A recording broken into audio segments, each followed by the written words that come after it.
मुळामध्ये माननीय मुख्यमंत्र्यांच्या नेतृत्वामध्ये 2 बैठका झाल्या। एक स्टेट लेवल बँकर्स कमिटीची बैठक होती, दुसरी खरीप पूर्व हंगाम बैठक होती। या दोन्ही बैठकांमध्ये सविस्तर चर्चा झालेली आहे।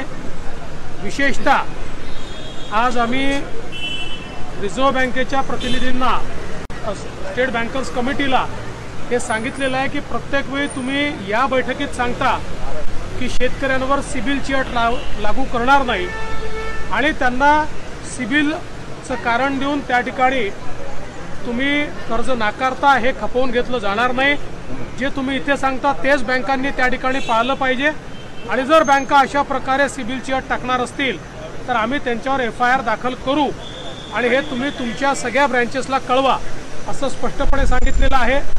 शेतकऱ्यांना कर्ज मिळण्यातल्या ज्या अडचणी आहेत त्या दूर करण्याचा प्रयत्न केलेला आहे।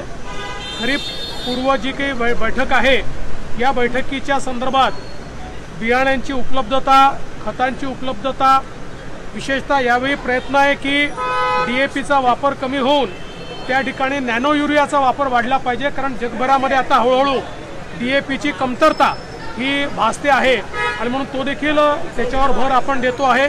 तोही प्रयत्न मोठ्या प्रमाणात चाललेला आहे आणि यासोबत वेगवेगळ्या प्रकारे शेतकऱ्यांना पीक विमा पूर्णपणे मिळाला पाहिजे त्याचा आढावा आम्ही घेतलेला आहे। कुठल्याही प्रकारची खरीपाच्या हंगामात त्यांना त्रास होऊ नये। एक अजून महत्त्वाचा मुद्दा, लिंकेजच्या संदर्भात देखील आदेश दिलेले आहेत की लिंकेजच्या संदर्भात केवळ कृषी सेवा केंद्रावर नाही, ज्या कंपनीच्या प्रॉडक्टचं लिंकेज होत आहे त्या कंपनीवर देखील कारवाई करण्याचे आदेश आपण दिलेले आहेत। प्रकरणामध्ये आता विरोधक बरेचसे टीका करू लागले आहेत आणि राजीनाम्याची एकीकडे मागणी करतात, दुसरीकडे म्हणतायत की जे ड्रग्ज आहेत ते गुजरातहून येत आहेत नाशिक पुण्यामध्ये। असं आहे, त्यांनी काही केलं नाही, त्यांचे राज्य होतं, त्यांच्या राज्यामध्ये पोलीस विभागाचे कसे धिंदवडे निघाले आणि 100 कोटी रुपयाची वसुली कशी झाली हे आपण सगळ्यांनी बघितलेलं आहे। आमची पॉलिसी देशभरामध्ये 0 टॉलरन्सची आहे आणि आज केंद्र सरकारची मदत मिळते, सगळे राज्य सरकार एकत्रित काम करत आहेत म्हणून या ठिकाणी हे सगळं बाहेर येत आहे। त्यामुळे जे काही ड्रग्सच्या संदर्भातली परिस्थिती आहे त्याच्यावर राज्य सरकार इफेक्टिव्हली कारवाई करते आहे। अजून बरेच काळ ही कारवाई करत राहावी लागेल।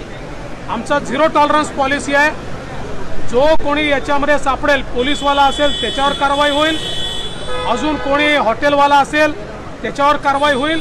ही अतिशय कडक कारवाई चाललेली आहे, कारवाई तशीच सुरू राहणार आहे।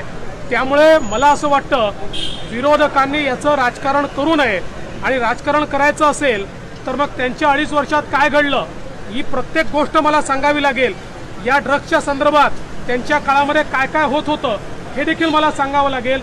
पण माझ्याकरता हा प्रश्न कुठल्याही राजकारणाच्या पलीकडचा आहे, आमच्या पुढच्या पिढीचा प्रश्न आहे। त्यामुळे याच्यावर राजकारण न करता राज्य सरकारने जी कठोर भूमिका घेतलेली आहे त्याचं स्वागत झालं पाहिजे।